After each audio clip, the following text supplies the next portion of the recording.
नमस्ते अनि शुभ प्रभात सम्पूर्ण मेरो युट्युब च्यानल हेरेर बस्नुहुने दर्शकवृन्दहरुमा। त्यो देख्नु भएको सानो गाउँ जुन गाउँको नाम खिङ्गा हो र पुरानो नाउँ चाहिँ खिमखर भन्ने गरिन्छ।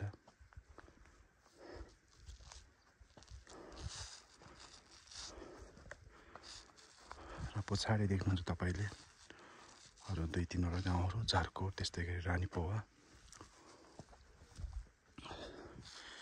यस गाउँको मुख्य आम्दानीको स्रोत भनेको कृषि र पशुपालन हो। विशेष गरी यहाँ फापर, आलु, गुवा, गहुँ र जौ रोप्ने गरिन्छ। त्यस्तै गरी अर्को मुख्य आम्दानीको स्रोत भनेको स्याउ र च्याङ्ग्रा पालनबाट हो।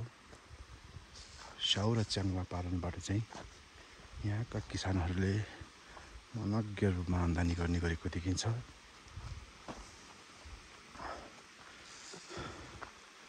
साथसाथै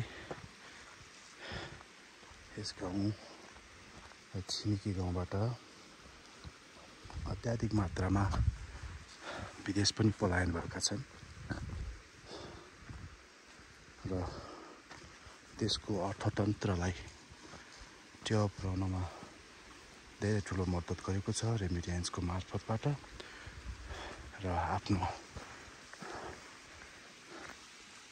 परिवार आफ्नो गाउँठाउँका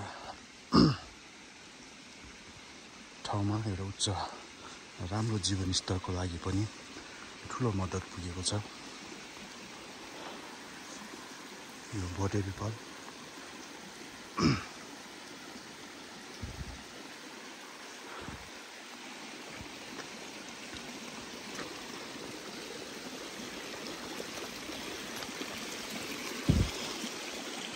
यस खिङ्गा गाउँमा जम्मा 30 घरधुरी रहेको छ र यो गाउँ वारागुङ मुक्ति क्षेत्र गाउँपालिका वडा नम्बर 1 अन्तर्गत पर्दछ र वडा नम्बर 1 अन्तर्गत खिङ्गा, झारकोट, रानीपौवा, पुराङ भन्ने गरिन्छ पुरानो नाम।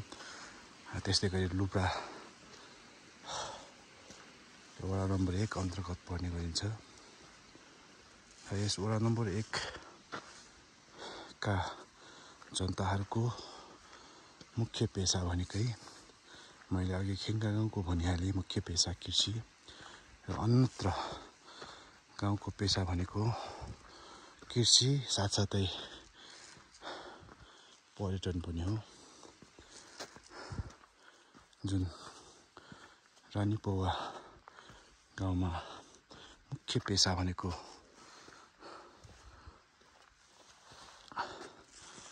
पर्यटन हो र यहाँ विश्व प्रसिद्ध हिन्दू र बौद्ध धर्महरूको सङ्गम स्थल मुक्तिनाथ मन्दिर पनि यसै वडा अन्तर्गत रहेको छ जुन हाम्रो भाषामा छुमी घेर्छ भन्ने गरिन्छ।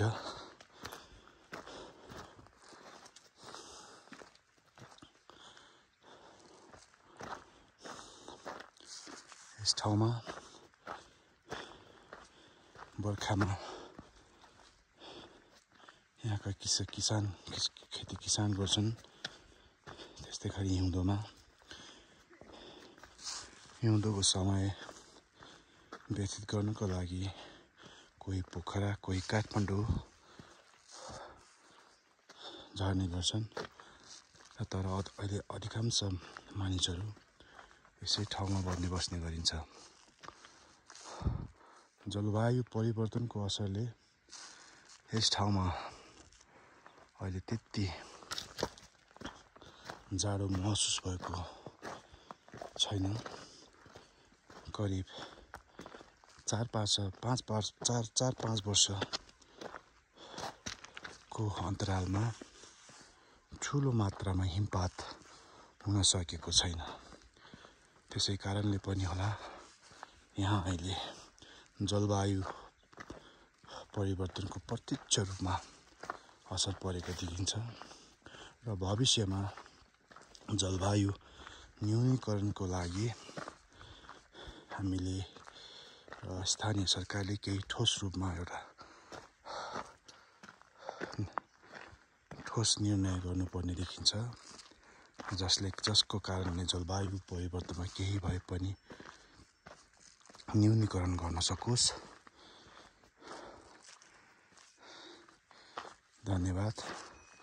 म आगामी दिनहरूमा तपाईहरुको सामु थुप्रै यस्तै रोचक र राम्रा भिडियोहरू लिएर आउने कोसिस गर्दछु।